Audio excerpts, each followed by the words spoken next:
I've always held it in my mind, this inclination that everything cool to have ever existed ever, and rap music especially, has orbited around and or originated from Gucci Mane. And given the way the sound and aesthetic of some of these older trap and trap adjacent mixtapes has only gotten increasingly more culturally relevant, specifically to the strain of modern rap music that I find myself most invested in, it's only natural then that investigating this guwap centric universal outlook of sorts has likewise only gotten increasingly more crucial. Hello, party people. I am re-recording this whole thing because I look chopped as fuck in the original version, and I'm not going to finish today.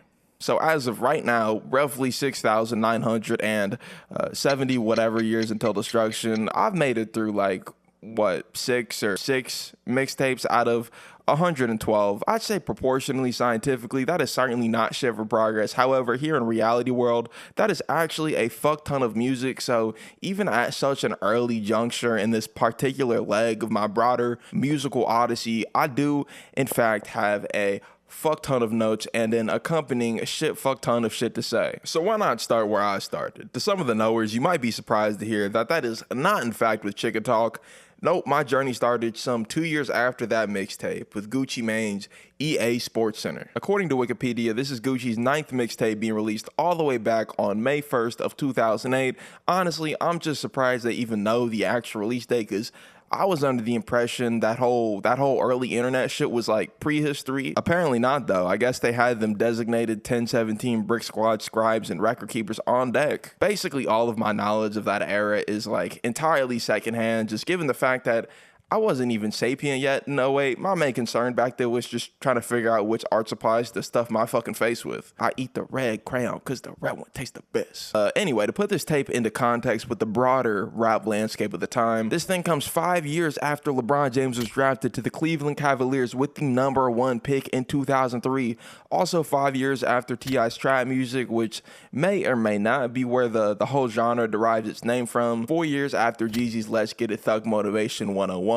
3 years after Trap House, which is Gucci Mane's debut album from 2005, and 2 years after Chicken Talk, which is that mixtape I mentioned earlier, considered not just one of Gucci's best, but just one of the best mixtapes ever. Some other notable releases that are actually from the same year as this thing, 2008, include Kanye's 808s and Heartbreaks, Lil Wayne's The Carter 3, which had a million lollipop on it, and Soulja Boy's Kiss Me Through the Phone. This Soulja Boy one is especially crazy to me, just given the fact that I was under the impression that Soulja Boy and Gucci Mane were two distinctly different eras of rap music. I thought Gucci was like a clear predecessor to Soulja. This tape is hosted by DJ Holiday and Zaytoven.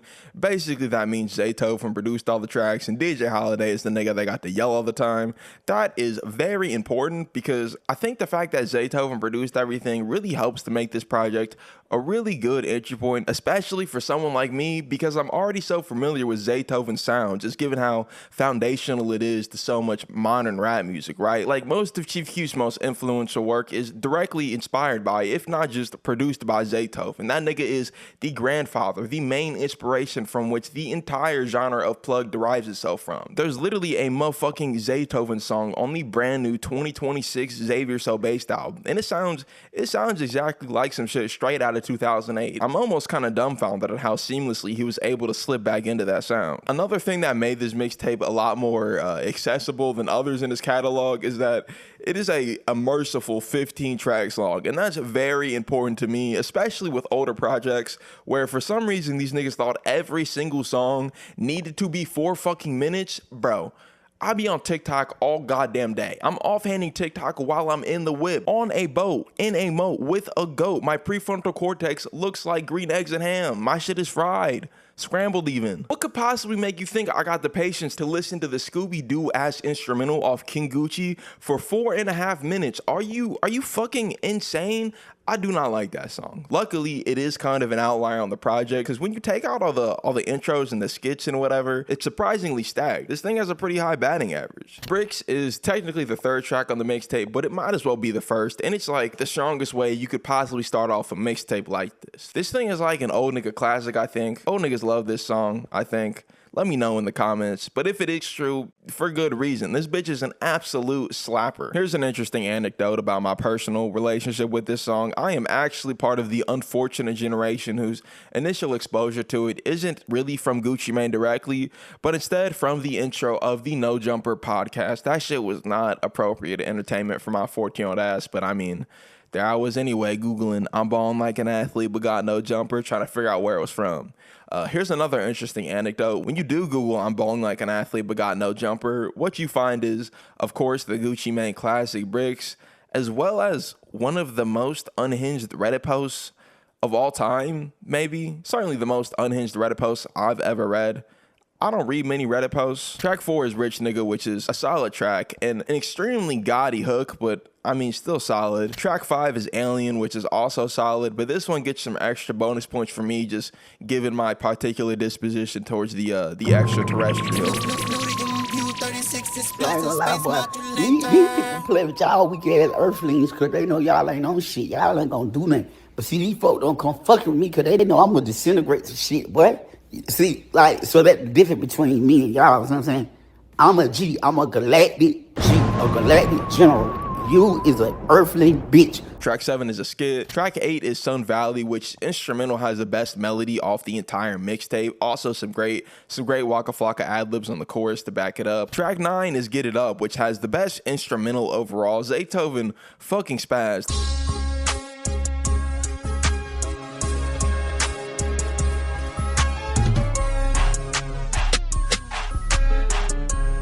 Honestly, Gucci really didn't even have to do shit on the song and it still would have been fire, given how good, not just Zaytoven is, but how good Bankroll Fresh is on this song too. My only exposure to this nigga prior to this project was just hearing his name getting mentioned a bunch by like rappers and songs and shit. He's like a mythical creature. The only other feature that's like anywhere near as good as this one is the other feature he has on my favorite song on the project, Sports Center. Sports Center is track 5, the one that I skipped over earlier. And I feel like this is like the perfectly crafted Gucci song for me specifically. Like, for one, this thing is just so plug in a way that I absolutely adore. It's somewhat in a similar vein to another song that I also love very much, so much so that I dedicated an entire video to it a while back. Dip by Kenny Mason is a song that is so repetitive and so minimalist and so muted, yet so incredibly hypnotic at the same time. It's like boring to the point of captivation. And the whole premise of that video was me comparing the feel of that song to the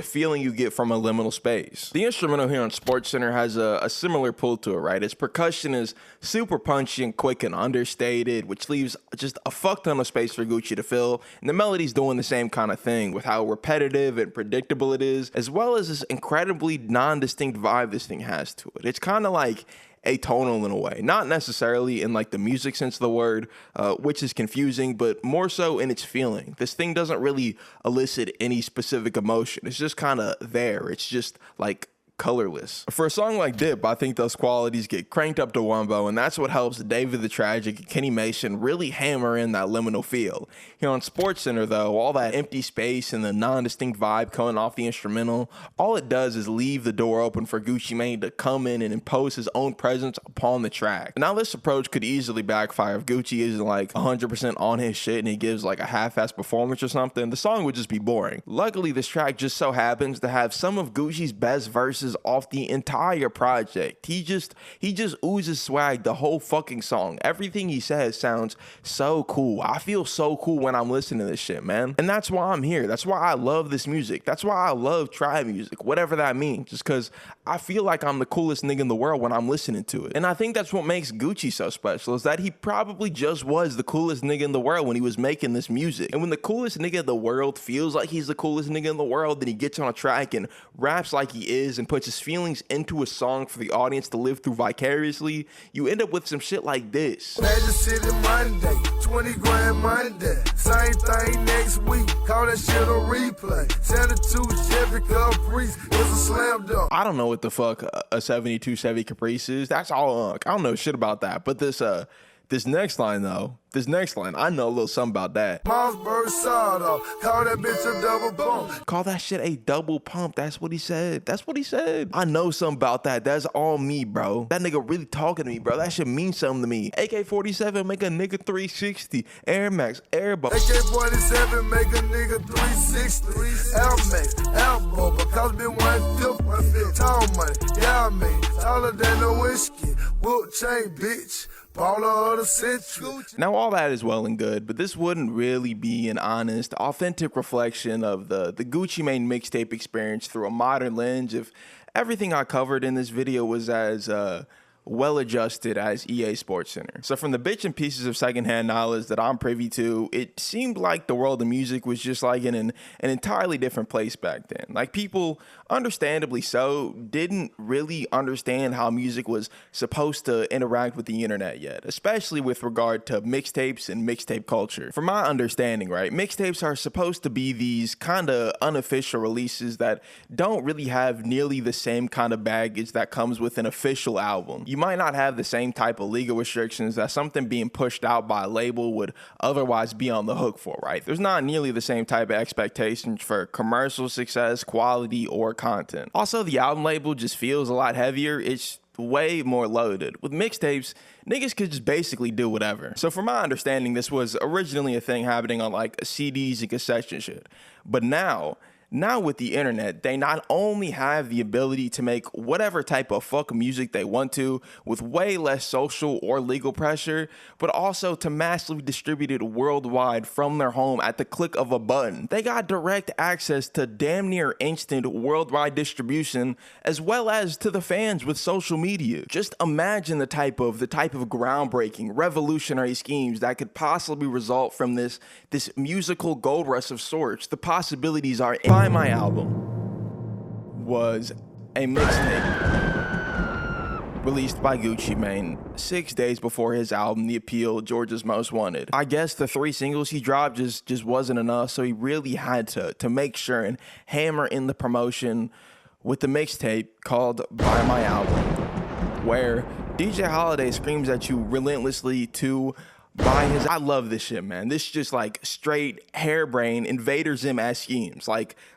really, your album's about to drop in less than a week, and your genius idea for some last minute promotion is to make a mixtape and then turn it into a billboard? A really shitty billboard too. When have you ever seen a billboard that just says, buy this thing? What the fuck type of advertisement is that? To be fair though, I've also never seen a billboard with artwork this fucking hard. This shit is awesome, man. It looks like the little thumbnail for like a modded World at War Zombies map. You know what billboard I have seen though? This stupid fucking Tim Pool billboard that I drive past every single time that I go to Chicago, which I do frequently because nobody wants to have a concert in Ohio apparently. Can we like bomb this? Unfortunately, it does kind of suck because the only two notable things about this mixtape are the title and the cover.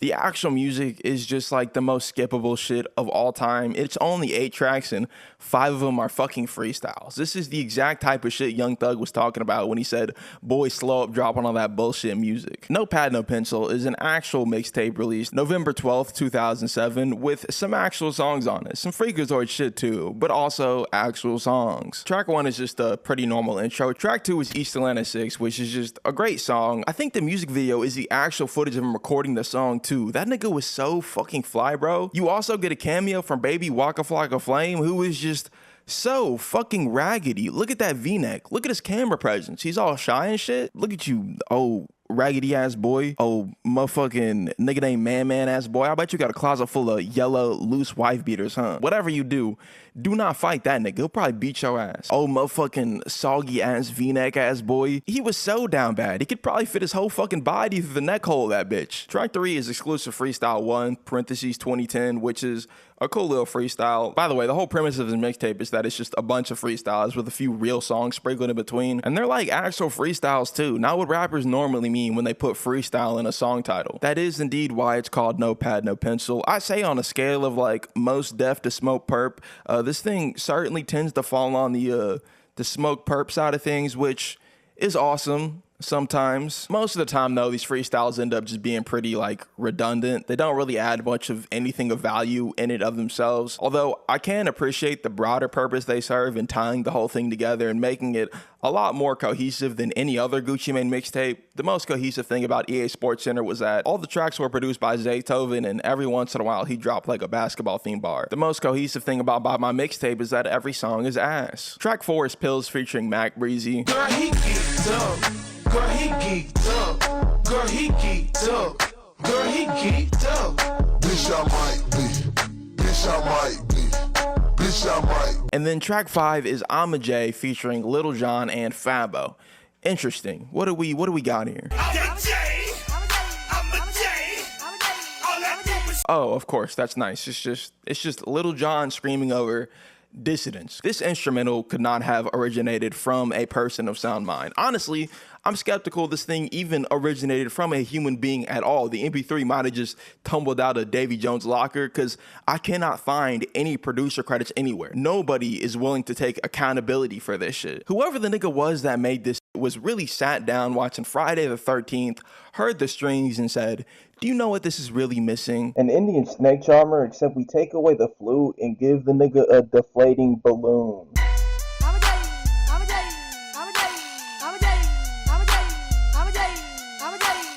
In 1972, the Indian government had to crack down on that shit. It is now illegal to charm snakes. The snakes were getting too out of control. It was mayhem in the streets. That's the type of forbidden energy they're trying to infect your mind with on this track. You don't even want to know what happens if the Indian government catches your ass charming snakes now, which... Whatever, man. I need a palate cleanser. Let's skip a few tracks to Exclusive Freestyle 3. Exclusive Freestyle 3 is fucking awesome. That nigga really said Bart Simpson chain, so it's 2 niggas with me, ski. 2 niggas. That's the ad lib. I just fart. Give me 2 tickets, cuz it's me and Bart, bitch. That's what he said. That's the bars. Man, if you don't shut the fuck up about that goddamn stupid ass Bart Simpson chain, bro, these 2000 Southern niggas just had like the strangest jewelry. My favorite is the Waka Flocka Flame Fozzie Bear chain. I love the CGI that they do with it in the video for Grove Street Party. I also love the goddamn Brick Squad chain he's wearing in this too. What is that? Is that a motherfucking, is that just a bird? That nigga got an iced out motherfucking chicken around his neck, bro. Iced out cop, that is not no chicken. BB did gold cop, which one's the sickest? I just can't fathom the thought process behind this type of shit. What makes a nigga do this? They truly got some enigmatic inner machinations chugging about between their ears, man. The mind of the Atlanta native must be studied. Something's not right up there. Look at this thing, bro. Who the fuck is that? That's not Bart. That's motherfucking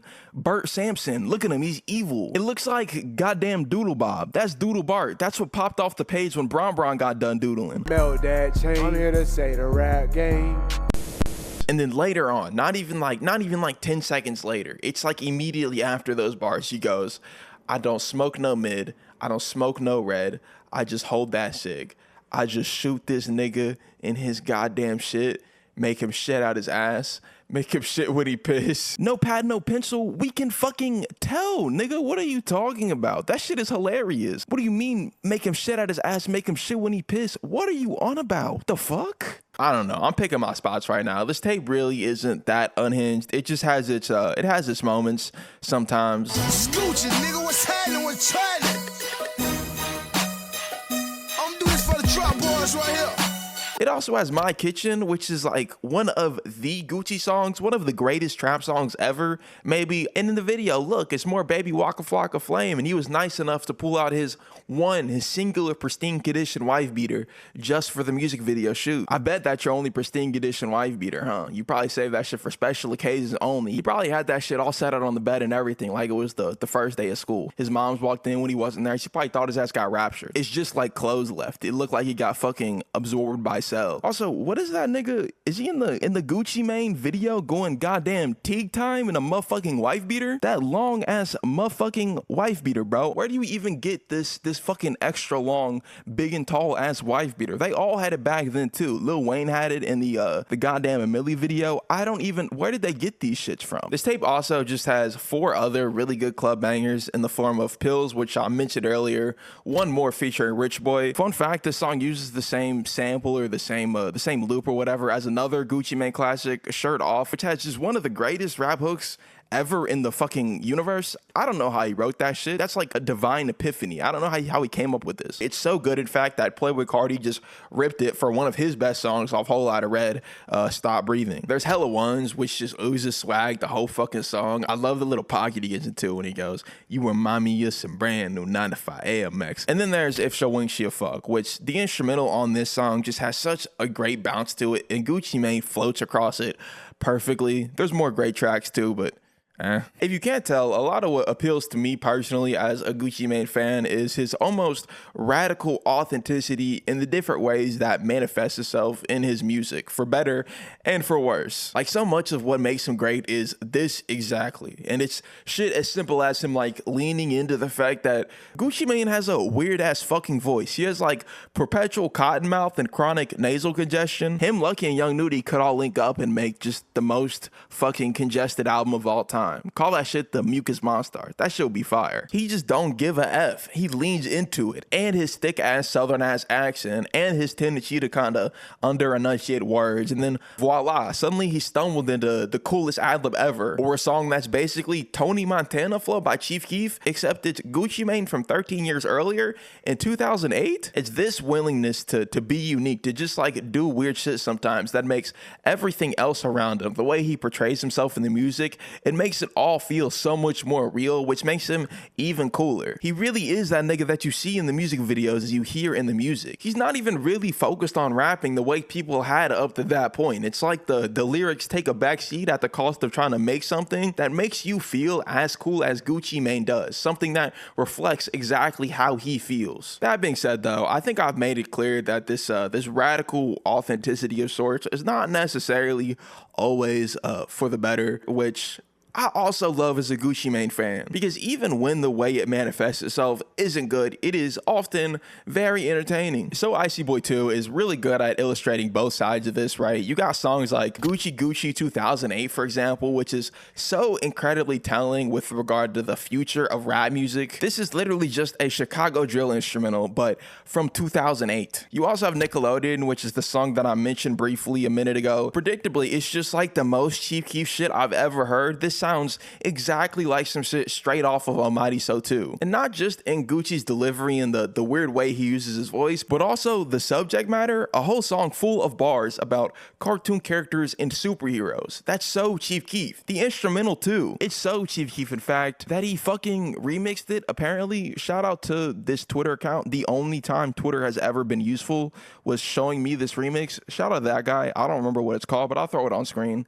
I appreciate you. Thank you very much. Now, on the other end of this dichotomy, you have a song like Haunted House, this freaky ass Halloween themed song full of ghost sounds and other weird shit. I wouldn't call it bad. Definitely not good. It's just weird. Why did he make this? Why did he make a Halloween song? I'm confused. I don't know if I'd call this song bad necessarily. It's just like very random. Then you also have the haymaker of a two-piece combo in the form of Papered Up and Niggas Ketchup, which both have features from Biggie Smalls. Yes, the notorious B.I.G. I guess they just really thought it was a good idea to rip some verses off actual Biggie Smalls songs and then isolate the vocals and retrofit them to these very 2008 sounding Gucci Mane instrumentals. Never, ever in my life could I have ever predicted that I would see a song with the lineup including Gucci Mane, OJ the Juice Man, and Biggie Smalls. And that's not even where the weird shit ends with these songs either, because on the former of the two, Papered Up, they decide to take this one line and then loop it 3 times like it was just the hardest shit ever in the world. I don't wanna rape ya, I just want the paper. I don't wanna rape ya, I just want the paper. I don't wanna rape ya, I just want the paper. I just want the paper. I just want the paper. Bro, I was at work on a Sunday listening to this shit. We had the little church rush and everything, and I had to stop what I was doing to scrape my fucking jaw up off the floor because I just could not believe what the fuck type of ungodly blasphemy my ear had just been subjected to. Like, imagine you're in school, right, and you accidentally change the audio source on your iPhone or something. So this shit starts playing out loud and the whole classroom just hears, I don't wanna rape ya, I just want the paper. And it's blasting out of your iPhone speakers again over this very 2008 sounding Gucci Mane instrumental. You get lynched instantly. They'd burn you at the stake like a fucking witch, bro. They'd crucify your bitch ass. They'd have you going out the same way they did them Indian snake This tape is like bipolar. Like one moment Gucci has future sight, and then the next he's digging up the casket of Biggie Smalls to make beats with his bones. Like you have songs that are just so incredibly nothing. Like I'm the Shit remix, which is just Gucci repeating the phrase, I'm the shit bitch for 5 minutes while things just happen to the instrumental. There's one segment where the song gets all chopped and screwed, and then there's another where it just changes to the Pills instrumental for 5 seconds. Gucci's still saying I'm the shit bitch the whole time, mind you. Setting Standards is another freestyle, and this one's just filled with straight bullshit. That nigga really said, I'm your daddy's favorite daddy, make your daddy slap your mammy.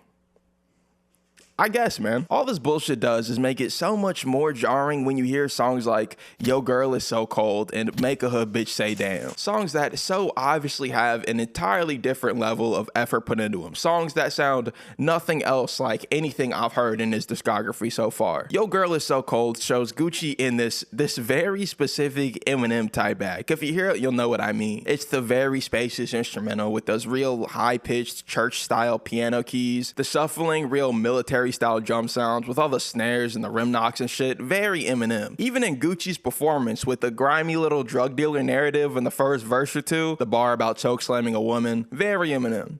I don't know if Eminem ever beat women. He probably. The latter song, Make a Hood Bitch Say Damn, is like the most climatic Gucci song I've ever heard. It's like Stadium Rock, except it's Gucci Mane. And he's still talking about the exact same shit for some reason. I love these first few lines where he goes, my trap house floor looking like a Magic City Monday, but ain't no singles, this is big head hunters. My car getting washed by this ugly ass junkie, I keep laughing like a bitch, but it ain't shit funny.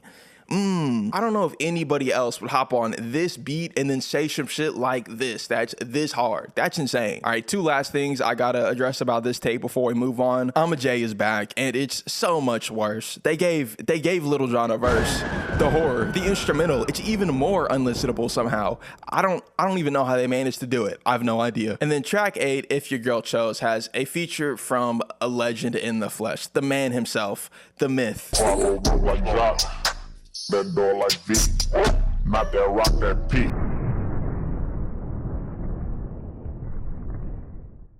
Young Jock. That being said, though, I wouldn't really recommend either So Icy 1 or 2 as like a listening experience. Definitely not So Icy Boy 1, though, especially if you've heard EA Sports Center. Half the tracks off that bitch are just shittier, annoyingly edited versions of EA Sports Center songs. The only 2 actual new songs that I left that project with are Go Hard and What You Want to Spend, so yeah. I mean, both songs are pretty fire, though, especially What You Want to Spend. Listen to that. Around now is where the whole chicken talk segment was gonna go, but I think Kermit the Frog and Money on the Floor are 2 amazing songs. Money on the Floor especially. That song is way more polished and conceptually complete than like any other Gucci song I've ever heard. I think in part because it pulls a lot more from that Memphis Project Pat style of rap music, which was way more fleshed out compared to the new blooming subgenre that was trap music. Yeah, Money on the Floor is probably the best Gucci song I've ever heard, just out of everything I've made it through.